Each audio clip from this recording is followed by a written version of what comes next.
This is Logan Seculo with some breaking news. President Biden has taken drastic emergency measures to save the banks. Keeping you informed and engaged, now more than ever. This is Seculo. We want to hear from you. Share and post your comments or call 1-800-684-3110. And now your host, Logan Seculo. That's right, it's Logan Seculo here with executive producer Will Haynes. We're going to be taking your calls at 1-800-684-3110. What I want to spend the next few minutes is telling you about what's happening in the world. You may have seen over the weekend the banking crisis that has happened and some radical steps that the Biden administration went forward with this morning. Here's what I want to do. I want to break this down a little bit in plain English because, look, I've had to have them do that for me a few times. What happened? What does it mean? Where we're going? So on and so on. And we're going to be taking your calls and comments again about this as well at 1-800-684-3110. Will, why don't we just set up a little bit? People have seen Silicon Valley Bank. Maybe when they were leaving work on Friday, they saw, hey, it's being closed. For a good portion of the country, they probably don't even know the name Silicon Valley Bank. And they're like, well, how does this impact me?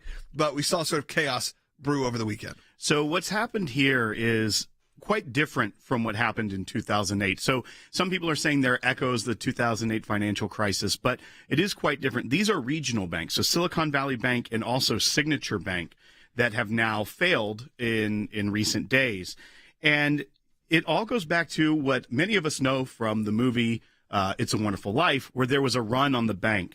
Silicon Valley Bank, which has been the most in the news, had, because of the way the interest rates were for a long time and inflation, they had taken some of their deposits and put them in long-term treasury bonds and other bonds, which lock up your money for a while, but they're a relatively safe investment for the bank to generate some return on the deposits that are in their bank.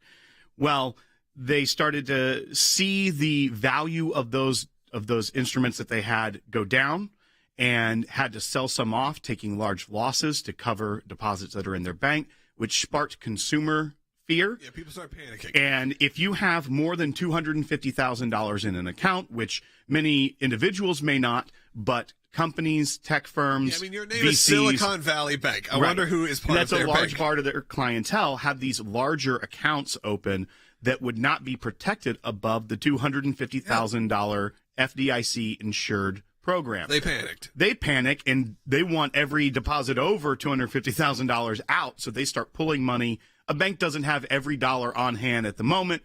The feds had to step in, close the bank to stop that bank from collapsing completely and people getting no money. That was over the weekend. That happened. And we've heard others. So there was potential that this morning we were going to wake up to financial chaos across the country, and that didn't happen. Right. So whenever one bank, in a pretty large bank, it was the 16th largest bank in the country, has a run on their bank, consumers everywhere else start to get a little concerned as well.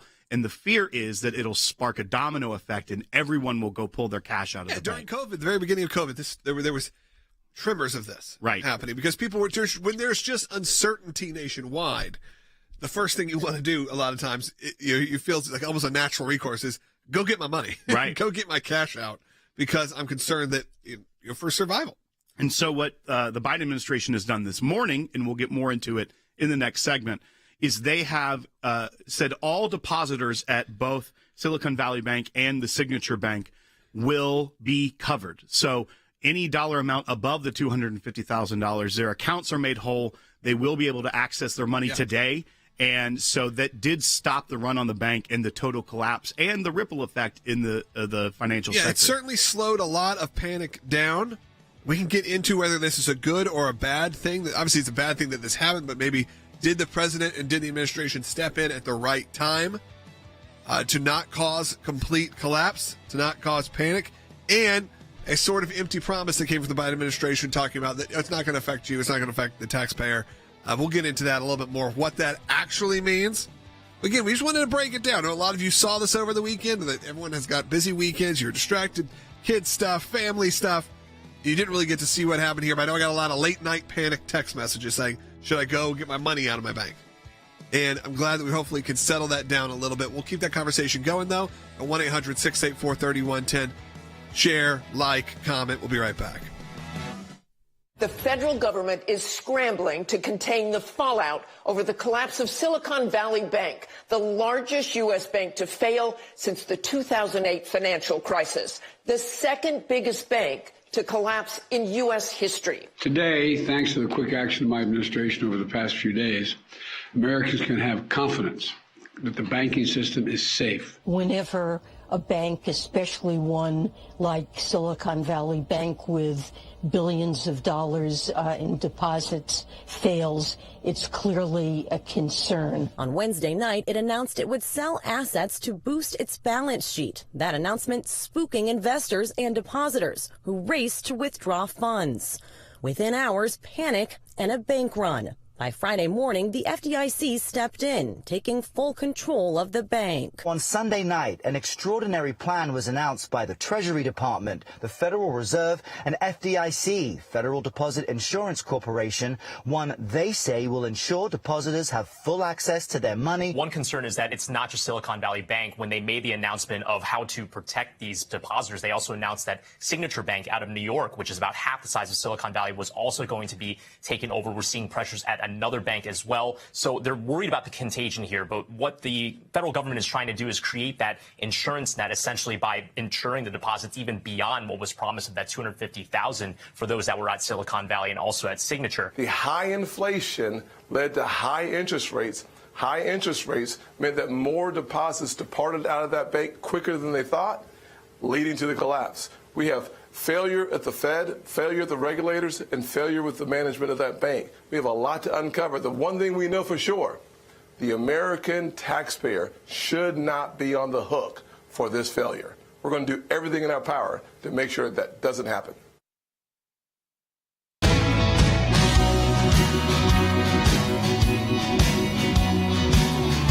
Welcome back to Secular. Obviously talking about the bank collapse crisis that happened and what that could mean for you as the consumer, what that means to you as an American, as a taxpayer. We did see President Biden come out and make a lot of statements this morning, kind of hopefully calming people down and also saying that, hey, you as a taxpayer, you're not going to take any of the brunt from this. We do have a clip from it. We should hear it so you can hear it directly from the president himself. This is Joe Biden. Bite 4. Treasury Secretary Yellen and a team of banking regulators have taken action. Immediate action. And here are the highlights. First, all customers who had deposits in these banks can rest assured, they'll be protected and they'll have access to their money as of today. That includes small businesses across the country that bank there and need to make payroll, pay their bills, and stay open for business. No losses will be, and this is an important point, no losses will be borne by the taxpayers. Let me repeat that. No losses will be borne by the taxpayers. So what's interesting to me there is that the president there is trying to make sure that it doesn't come across that he's doing a 2008 style bailout of the banks where we saw Obama level bailout. Right, and where we I just saw just tons of money just be sent to the banks to cover their balance sheets. Yeah, if we were just to take that on words alone, you got to sometimes you give it where they take it. Biden, that's a pretty good statement. Saying going out there, like you said, the stock market didn't crumble today. Right. A lot of things were protected today. Your consumer was protected. Sometimes good things can happen. However, when you say that there will be no burden of the taxpayer, is that even at all possible? It's a little disingenuous to me, and maybe I'm being a little bit more nice to him. It's pretty disingenuous because we all plan to wake up to a Great Depression. The FDIC is it's a tax levied on the deposits at the banks. So when you put your money into the bank, a portion of that is going to help fund the Federal Deposit Insurance Corporation, right, which then will pay the depositors in the event of a failure of a bank.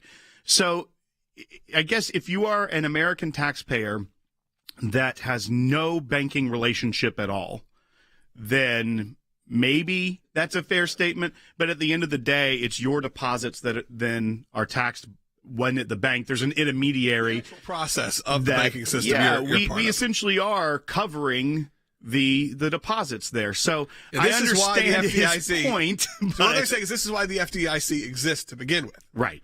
For this kind of situation, this is just to an extreme level because now it's going above and beyond the $200,000. It is. $250,000 is the limit on any individual account. and it is going to any customer at that bank is going to be covered. And as of last week, they had about $200 billion in assets at the Silicon Valley Bank. I believe that Signature Bank was a little bit smaller, around $170 billion in assets, and those are deposits. Billion, so by the way, they're just to clarify. right. So it is a lot of money that we're looking at the Biden administration saying that we will cover. But once again, you do have to weigh it with this wasn't caused by toxic gambling by the banks on things like subprime mortgages, all of those things that really became almost a cancer within the banking industry in 2008.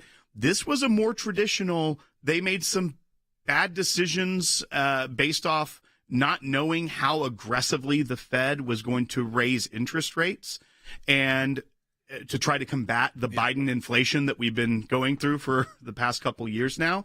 And so I don't think anyone would have been able to predict that fully. So we are looking at some of the fallout, though, of Biden administration policies when they spend so much government spending for years and the Federal Reserve trying to rein that in aggressively. It caused some of these banks doing very traditional moves to fail.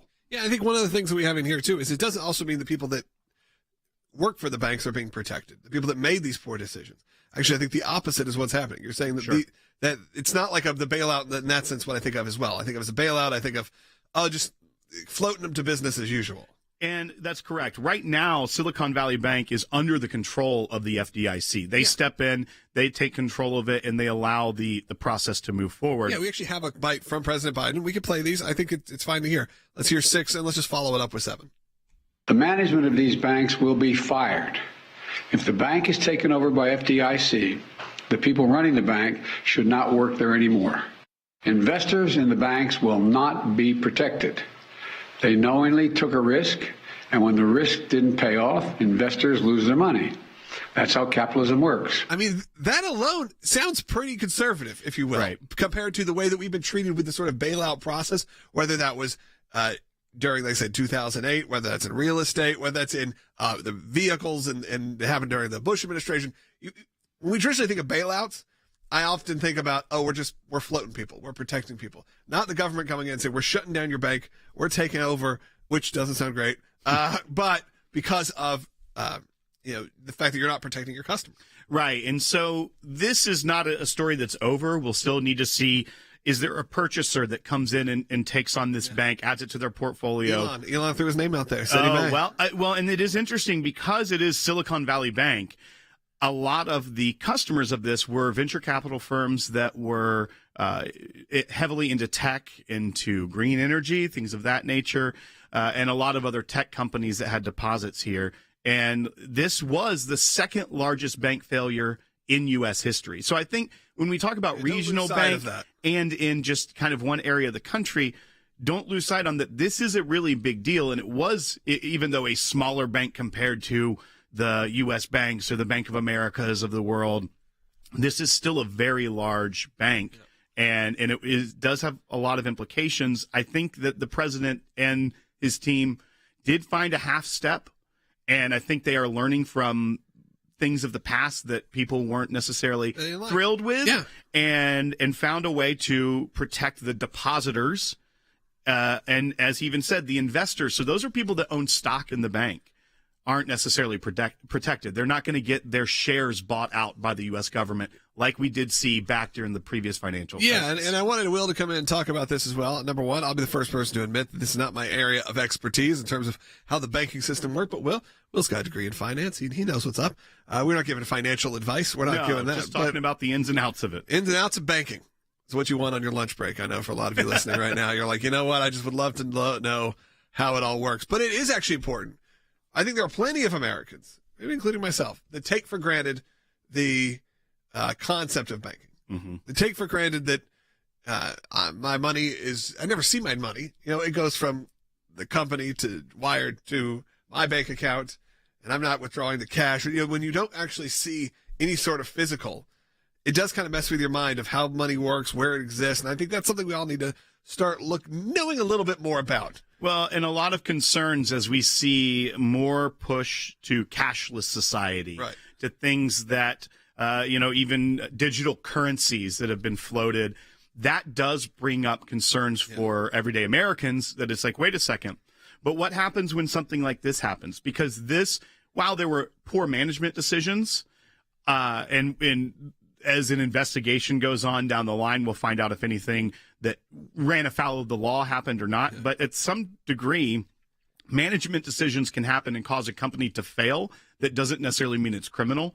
And if it's just that. Yeah, all businesses are risks. If it's just that, then it should give people pause about where they keep and how much is in one place of money, because if it can fail and the government has to step in, this is a little bit right. Now, here is what President Biden had to say, and I don't know if this gives you much comfort. When you listen to the words, maybe some red flags here.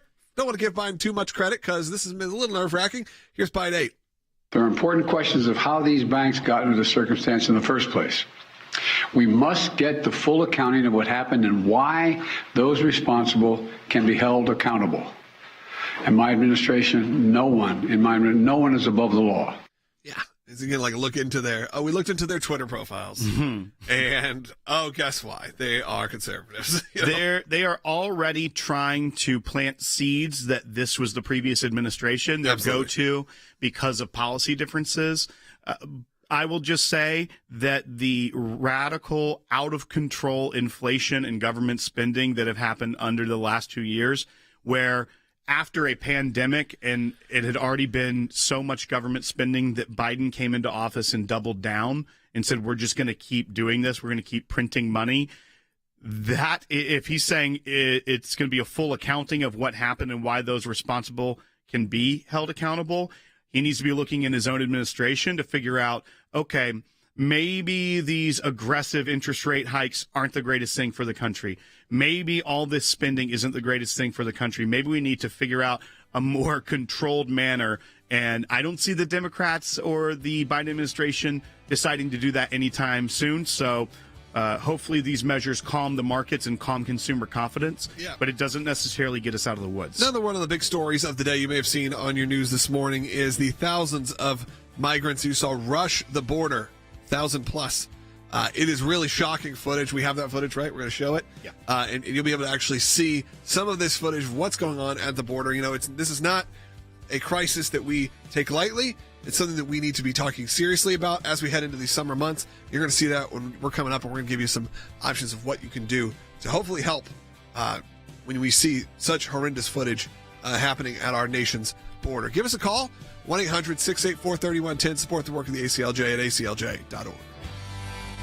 When we see something, when we hear something, when we're concerned about an issue, we don't just talk about it. We do something about it. And that goes to our Government Accountability Project. If we allow leaders in Washington, D.C. to make decisions behind closed doors, unaccountable to the people, then we are going to get skewed and corrupt decisions. There are lots of other places that do lots of important work for America.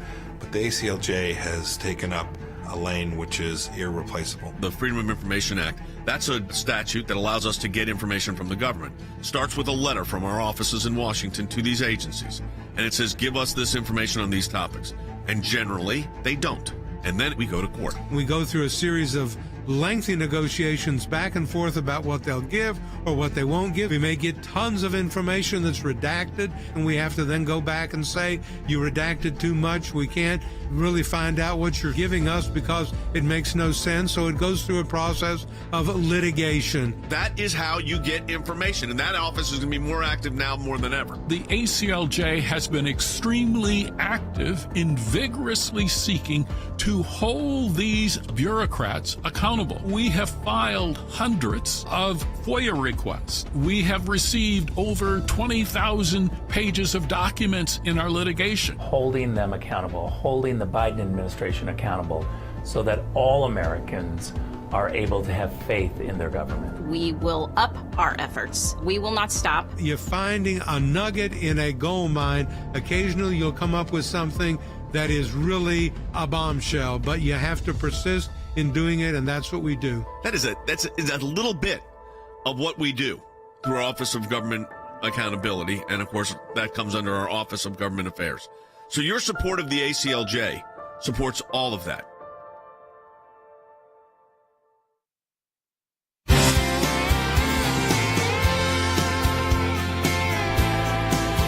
Welcome back to Secular. We are going to move our topic a little bit. If you still want to talk about the Silicon Valley Bank and the entire bank crisis, I'm happy to talk to you. Give me a call, 1-800-684-3110, or get your comments in online. We'll be happy to take those as well. But we're going to move a little bit on to the migrant crisis that's happening at the border. I don't know if you see this footage, and we'll play it for those who are watching right now. If you don't watch, by the way, if you're just listening, you should watch. I broadcast this show on video television style. We do it each and every day, so you can find it on ACLJ.org. Or your favorite video players like Rumble or YouTube. I think we have a playing right now, and if you can, we can go to it. So this happened, Will, at the border, at the El Paso border. It just happened yesterday, right? Yesterday, where thousands or 1,000+ people essentially stormed the border to cross, and you could see a very organized effort to do this. Again, more chaos that's happening at the border as we've tried to bring this to people's attention, and a lot of people have. Again, this doesn't have to do with the people. I've always wanted to make that very clear here. That has to do with the lack of leadership and the lack of protection that we have here, and a lack of organization to figure out how we're going to handle this. Because if you have 1,000 people, 1,000+ people ready to storm a border, storm a wall, storm whatever, likely they're going to win. It's going to happen because that's a lot of protection in different areas of the world, areas of the country. It's just not going to happen. So we have to figure out a game plan here, people. We can't just say it's terrible. We have to figure out what we're going to do about it. But the Biden administration just doesn't seem to want to do that. Right. And unfortunately, we talked about a crisis in the financial system in the first segment and second segment of the broadcast. Now we're talking about a crisis at the border. And what we a little bit were alluding to in the first segments, that the Biden administration saw people rushing to a bank to withdraw their deposits. And he stepped in and did something to stop that. 2 days stepped in and said, he didn't want it to become a broader crisis. He didn't want it to spread to other parts of the country. He wanted to make sure that people that were members of this bank were protected. We're not seeing that at the border. And we've seen people rushing the border now, literally, very much a run on the border for years now under the Biden administration. Yeah, and this footage just shows you clearly what's happening, what it's like. I think it's hard for us to kind of imagine. You see some of those footage of people crossing a river or crossing the Rio Grande, or you see, the Border Patrol agents on the horses. You've seen those imagery. You haven't seen this, which looks like Afghanistan. Right. I mean, that's what it looks like. It looks like when people were trying to flee Afghanistan. It's sort of an organized effort to cross the border. We do have a clip we should probably play from Karine Jean-Pierre. Is this from yesterday? Or is this from over the weekend? Over the weekend. Over the last weekend. Week. About sort of the crisis that's happening and what we're going to do, hopefully, to try to fix it. What we are going to promise is that we're going to do this. We're going to move forward with this kind of system, this immigration system that has been gutted, really, truly gutted by the last administration. We're going to move forward and do it in a humane way. We're going to do it in a safe way, and we're going to do it in the way that moves us forward. And so what we have been seeing, what we've been dealing with, again, is trying to fix the damage that the last administration did. What we have done is we've opened the path to make sure that people have a way to get, to come through and do it in a legal pathway. I hate this, by the way, and I hate this from Democrats, and I hate this from Republicans, and I hate that this becomes a thing. I give you 6 months to where you can keep saying it's the last administration. After that, it's on you. Right. Okay, you've had time to make adjustments. Until then, 6 months, sure. But we are already talking about running for re-election. Re-election, we'll have a debate in 6 months. So to keep blaming things on previous administrations, and again, I'm not just saying this to her. I'm saying this to Republicans. I hate when you did that to the Obama administration. Take responsibility, move forward. You would keep talking about forward movement. That's what you do. We're going to move forward. We're going to do it in a more humane way. Then do it. Show us that you can do it. Prove to the American people that it can happen. Like you said, they did it at the banks because all of a sudden we don't have a stock market crisis today. Right. We don't have a run on the banks this morning. Why? Because you stepped in and you did something of which the federal government probably should have. Right. But for this situation, the one that shows thousands of people who are trying to cross the border for good and bad reason. Look, I'm not saying any of them should be are doing it in the right way, but many are doing it for refugee reasons, or many are doing it for the fact they're trying to just get a better life for them and their families. Then there are obviously the people who are doing it for nefarious reasons, the drug cartels and sex trafficking that's happening. There's both happening. So she's right. We need to handle it in a humane way and move forward. Well, how you move forward, you just don't keep blaming the past administration, because that makes you look really weak. It makes you look, it actually proves the point. to a lot of these governments who look at America and laugh and say, this is what happens when you replace the president after 4 years? Because all they can do is look back and go, oh, look at them. All they do is point back to the previous administration and nothing moves forward. Maybe you do need a dictator that can say, it's on me, guys. I've been the president for 70 years. You know that's what China does? They use that messaging that American democracy is weak and it's too fluctuating and flip-floppy that they can't really get anything done. That's why you need to look to us as the stability of the world. And we'll talk about China's role in that in a few segments coming up. But I want to know what is going to be the president's Silicon Valley Bank moment when it comes to the border. What is going to make the administration finally wake up and realize that it is their policies that have led to 2.3 million people crossing in the last fiscal year. And I don't see that going away. I see it being more aggressive at the border. But you also brought up other world leaders. And the president of Mexico, Manuel Lopez Obrador, he said Thursday that he's threatening to launch an information campaign against the U.S. and Republicans, telling them not to vote for U.S. lawmakers unless they change their treatment of Mexico. He claimed that they have no responsibility over the fentanyl crisis because they don't make it and it's being consumed in America, which completely leaves out the entire smuggling industry of the warring cartels in his country that he can't get a handle over. But he's trying to push back and say that American Republicans that want to hold his government accountable need to be essentially a foreign interference in elections campaign against them if they don't change their attitude. Yeah, it's really sad. I think that this is a real humanitarian crisis for both sides of this. You have people at the border trying to cross, like you said, there are good people who are trying to do their best who are doing it. Then you have, obviously, the extreme amounts of fentanyl that are coming in, and that's absurd, the fact they won't take any responsibility ever. But it's not shocking. I'm not surprised. I'm not surprised by any foreign government not being thrilled with the United States of America, especially not right now. They see what's going on. They see the weakness that's happening. They see that their border is overrun and that it's crazy and chaos. Trust me, they see it on their side too, that it's just as chaotic. It's a shame. It really does kind of tug at my heart when you see this footage, because you don't want to be the person who becomes heartless to people, to humanity. And I'm not. I don't look at that and go, oh, look at these terrible people trying to cross the border. I look at people who are either trying to escape, or then there obviously are people who are not need to be coming here. But we've created a system that doesn't work. We've come with an immigration system that is impossible. And until we figure that out, this is what's going to keep happening. We need to secure the border, absolutely, and we need to fix the immigration process. There needs to be some sort of pathway to moving people forward when it comes to wanting to become legal citizens of the United States of America. We're not in a moment of closing the border completely. There are many things that are run on immigrants, and we need that. But when it's this chaos, it makes you feel so unsure of what's happening in the world. You have a bank crisis, you have all this happening, and we have to figure out a way forward. We have mobilized a lot of action at the ACLJ. You can find out a lot more. You can learn a lot more about what we're doing at aclj.org. During this broadcast, we spend our time, a lot of it, talking about what's happening in the news. Obviously, those are the two top topics this morning. You saw that footage, and as well as the banks.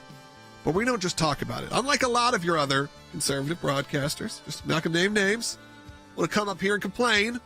They want to rile you up, but they don't want to do anything. That's not what we do here at the ACLJ. We get the work done. We go to court for you. We protect you. We fight for you. You go to aclj.org, find out more information. While you're there, make a donation. We're in the middle of a matching challenge. All donations effectively doubled. We'll be right back.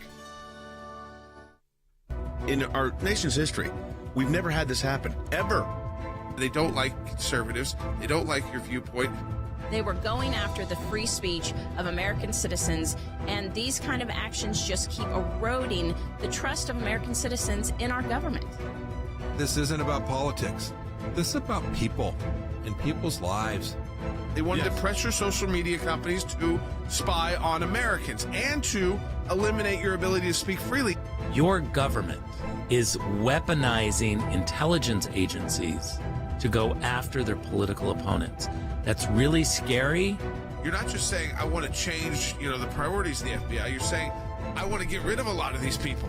This is driven by expanding the size and scope of government. This is amping up the political environment to a level that I don't think we've seen in U.S. history.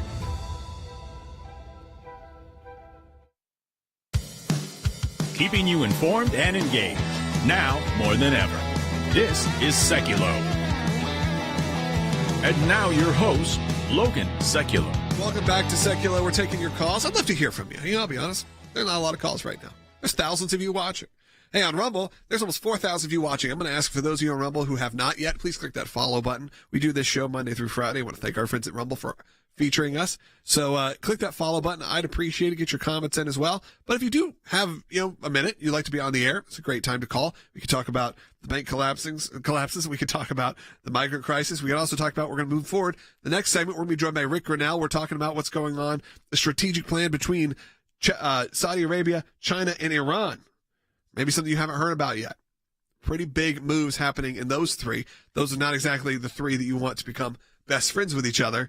We're going to be talking about that coming up, as well as taking your calls and wrapping up the show a little bit later, talking about even the lack of politics that maybe came out of the Oscars last night and what that could mean for Hollywood moving forward. I think we're going to dip our toe in that a little bit, talk more about that on Secular Brothers later on this afternoon. Give us a call, though, at 1-800-684-3110.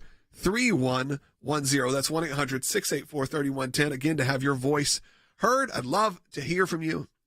Just talk to our phone screener. I'll get you on the air. Let's do it. People are saying I should read the live chat. I can read live chat, but it's hard. I kind of keep talking and reading at the same time. It's hard to kind of go through. If you have any specific questions, though, sure. If you're on Rumble right now, put in your questions on Rumble. I'll try to get some of those fed to me as well. But I'd love to hear your voice. This is a broadcast, for goodness sake. We'd love to hear from you. We are in the middle. I'm going to start this segment with this. We are in the middle of our matching challenge. Phone lines are lighting up. Thank you. We're in the middle of our matching challenge. What that means at the ACLJ is all the work that we do here is supported by you. There's not corporate sponsors very often, sometimes on this broadcast, but not as an organization. All of this is run by you, the donor, the supporter, the listener. And most of that comes from people that give $10, $20, $30. This is not coming from people that are giving millions of dollars or hundreds of thousands of dollars. During these months, we do have some amazing donors who get together and say any donation that comes in, we're going to match. So in the month of March, that's one of them. So right now, all donations made are matched. I always say this, and I really do mean it. I wish I could turn that camera around and you could see everyone who's in this studio right now. It's not just Will and I sitting here. There's a dozen or so people right there who are doing every sort of job in this, whether those are the graphics you see, whether that's the video cameras you're watching, whether that is the phones that are being screened or the audio clips being played or the mixing that's happening. And that's just in this studio. You kept going a little bit broader, you're going to see the work that we do in the media sphere in general. So you're going to see web designers and graphic designers and video editors and people putting out just amazing work. You go a little bit broader than that, you're going to see our legal experts and our legal team here, and then our legal team around the world in Washington, D.C. and across this planet to make sure that you are protected and that you are safe. Because I think that is something that we want to make sure we never lose sight of here. Is this show here it can be sometimes feel like just your normal news show. It simply is not. It is a small part of a much bigger purpose here. And you can be involved in that purpose right now. You can go to aclj.org, check out all the amazing free content that we provide, but also it's only free because people like you support the organization. So you give a donation. Like I said, you give $10, essentially becomes $20. This is the month to do it. $100 becomes $200, so on and so on. And we give you the opportunity also to speak as well, to get your comments in, to call in at 1-800-684-3110. But before we moved on to our next topic, and coming up, same how we have an incredible staff.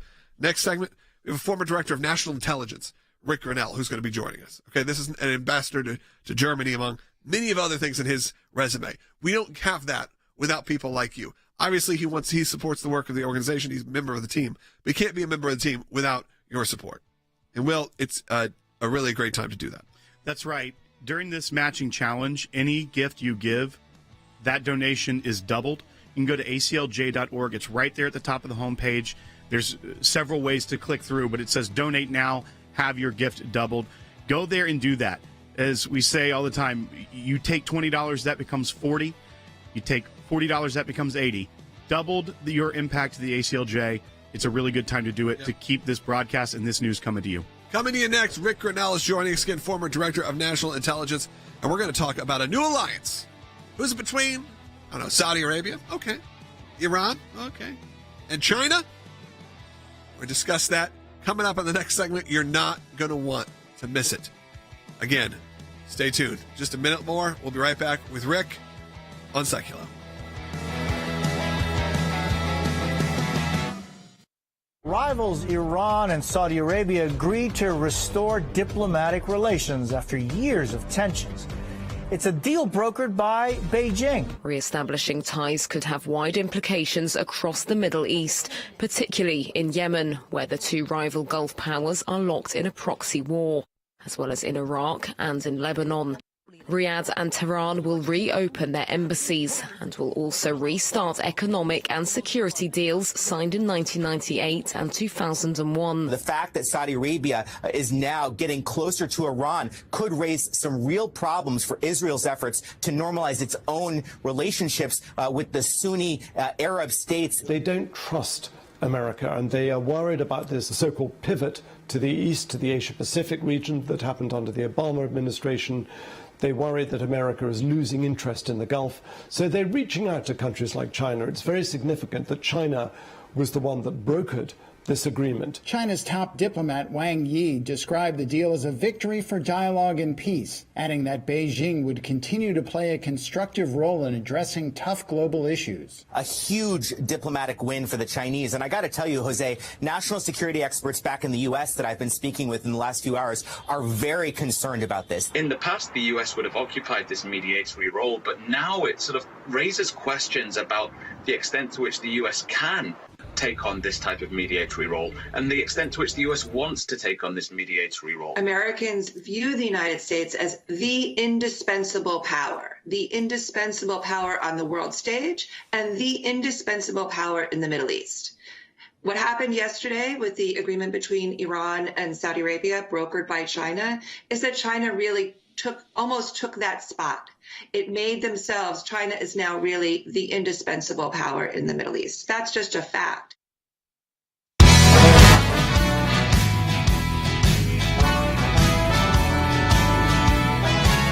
Welcome back to Secular. We are joined now by Senior Advisor for National Security and Foreign Policy, former Acting Director of National Intelligence, among many other things, Rick Grinnell. And Rick, we're going to start this one off with a pretty interesting story that came out over the weekend, and that is that China, you have a couple different players in this space. Maybe you don't want to hear these three together, and it is what happened. China has brokered an agreement between, some longtime rivals of Saudi Arabia and Iran, and I wanted to get your thoughts about that when China is the one trying to cool tensions and what that could mean on the global stage. Well, it's very troubling. I don't accept any of this premise that somehow China is now leading in the Middle East. I think that they are trying to make a move, and they've been trying to make a move around the world in a lot of different places. But this is just a really signal for the United States to wake up, for the Biden administration to wake up.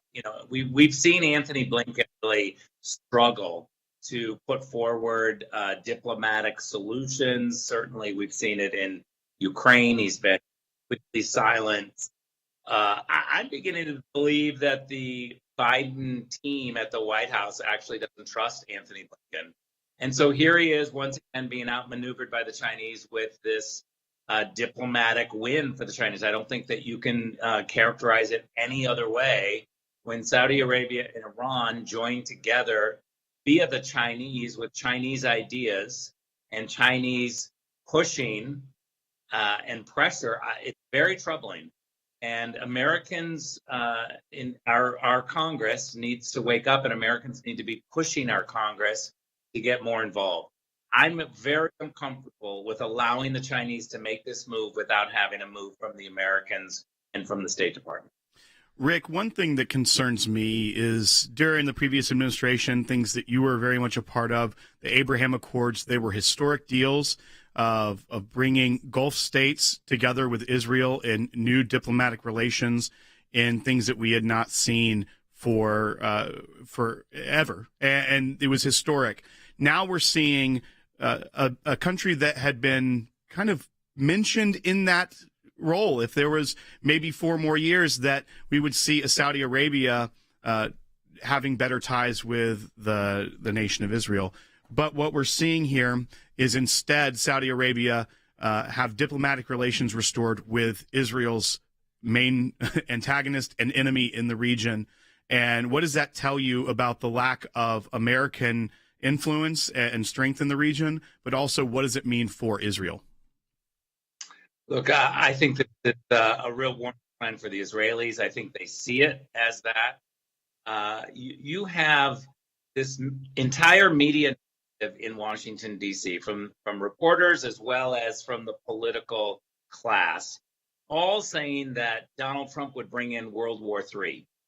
The reality is that Donald Trump brought peace and Joe Biden brought in the beginnings of World War III. This is, I can't say it any other way other than a disaster for America on the world stage. We've dialed back. We are allowing our allies and others to really go unprotected. When you see Saudi Arabia and Iran joining forces with the Chinese, this is a red alert. This is a huge warning. Anthony Blinken should be fired. He's demonstrated multiple times that he doesn't know what he's doing. He is unable to put forward peace agreements, and we see the world getting in more chaos because of this Biden team. I mean, let alone the banking problems that we're having this weekend. I look at what's happening on global affairs, and I'm just as concerned with the crisis. Yeah, don't worry, Rick. They're blaming that on the previous administration as well. That's just what happens here. You know, they only had a few years to figure it out themselves. We got to keep blaming. We got to do that. It's always got to be what happens in politics. You got to blame the previous administration. It doesn't matter how long ago it is. It doesn't matter how long it's been. And this happens in situations when people have very short memories. When some of my friends who are more liberal leaning said, I'm voting for Joe Biden. I can't vote for Trump. I can't do this anymore. They specifically said, well, why would you vote for him? I go, well, do you remember ISIS? Remember, remember the terrorism that was happening across the Middle East? Now remember the Abraham Accords? Remember that was sort of a positive move?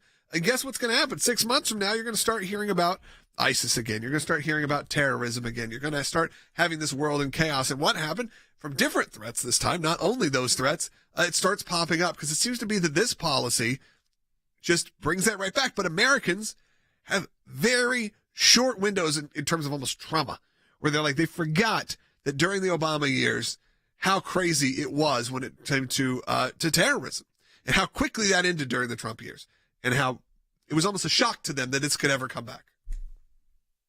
Look, I think that you're exactly right that what we have going on right now is not only chaos on the world stage, but massive spending from the U.S. taxpayer. We're paying to the tune of billions, hundreds of billions of dollars for the war in Europe.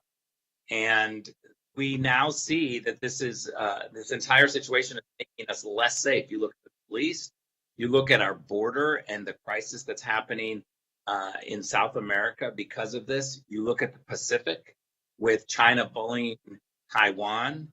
I can't think of an area of the world that is less secure under Joe Biden.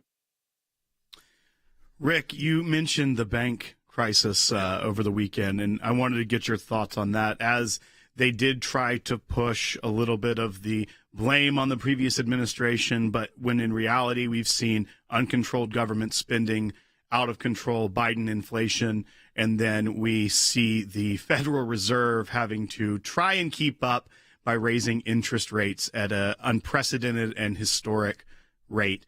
What were your thoughts when you saw this happening and the Biden administration's response today? My first thought was I was hoping East Palestine had a bank. Maybe if they did, they would be bailed out.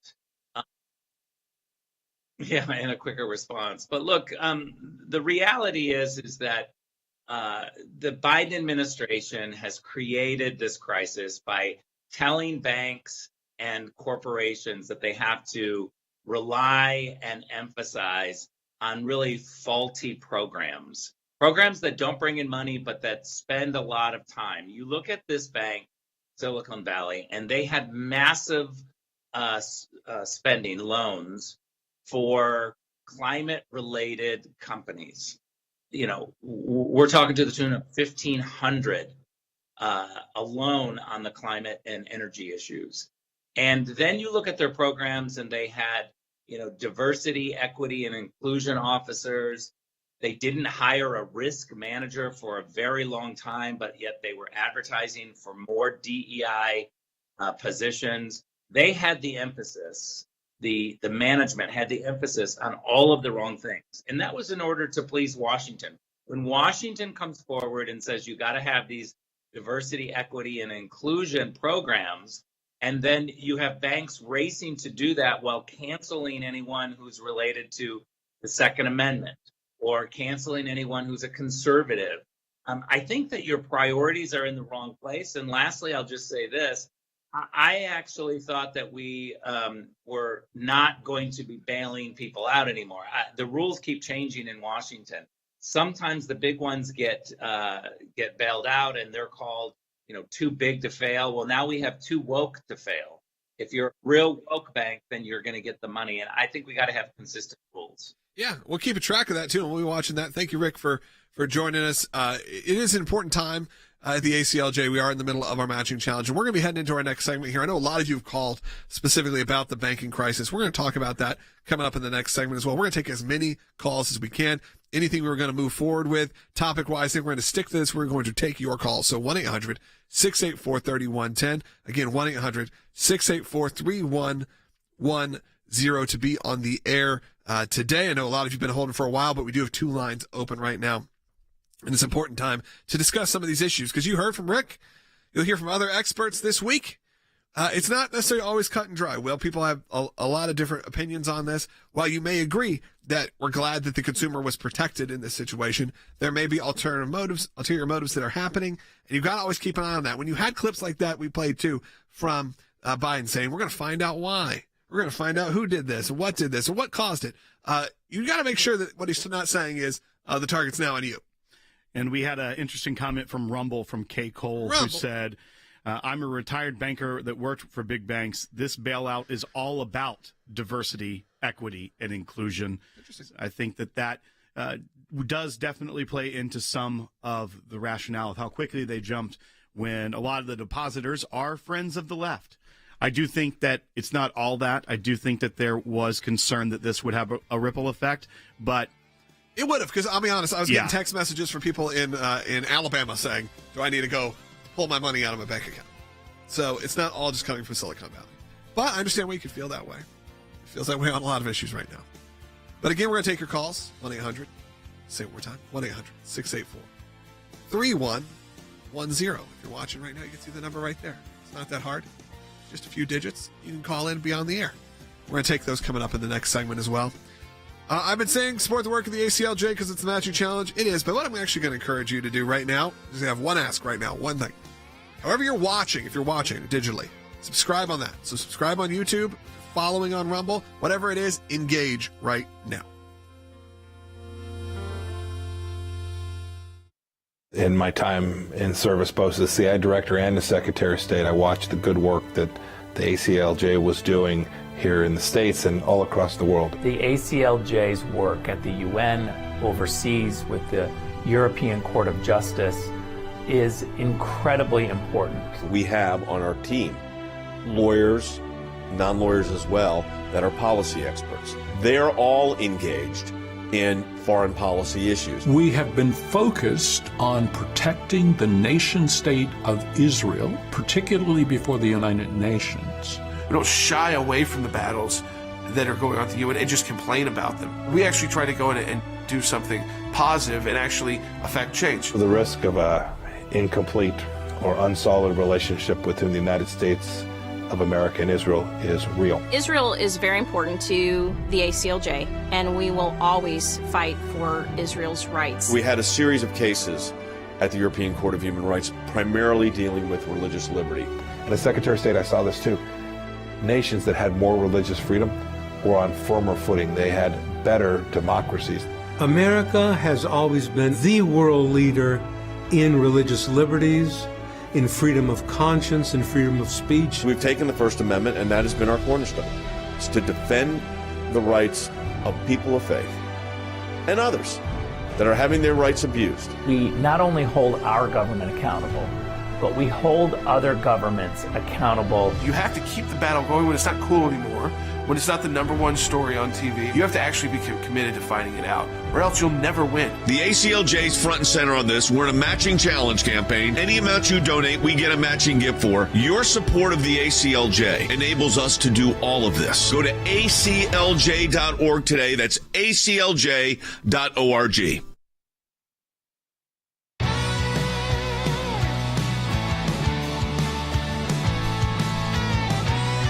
Welcome back to Secular. We're going to wrap up today's show by taking your calls. I want to hear from you. 1-800-684-3110. Great time to call in. Kind of last call to call in. 1-800-684-3110. Let's start this conversation with Dan, who's calling on line 1 in the great state of Wyoming. Dan, you're on the air.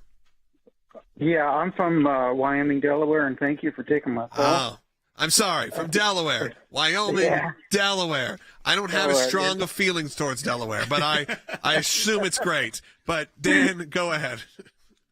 Well, my question is, do you think, I need your opinion, do you think that Silicon Valley Bank is just the first domino to fall? Yeah, I mean, I think that over the weekend it sure felt that way, Will. It felt like that not only was it the first domino to fall, it was quickly picking up, and there was going to be some big steam. I mean, the text message threads that we were on with some experts in this field, they were deeply concerned last night, like into the wee hours of the night. So much so that I woke up to text messages this morning saying, people before they looked at their phones, before they looked at the news, being like, "Are we okay? Are we okay?" Because there was thoughts. People were in the glow of the Oscars, and at the same time, there may have been a looming financial crisis that was happening, and it looks like I wouldn't say that it was saved, but maybe one of the dominoes pulled out for now. But this is a big looming problem that's going to happen, especially when you have. Let's just be honest, a Democrat-controlled administration. So to answer his question as well, the Biden administration is trying to stop it from being the first domino that falls. Yeah. They're trying to get a little bit of gap between domino 1 and 2, which actually domino 2 already happened. That was Signature Bank.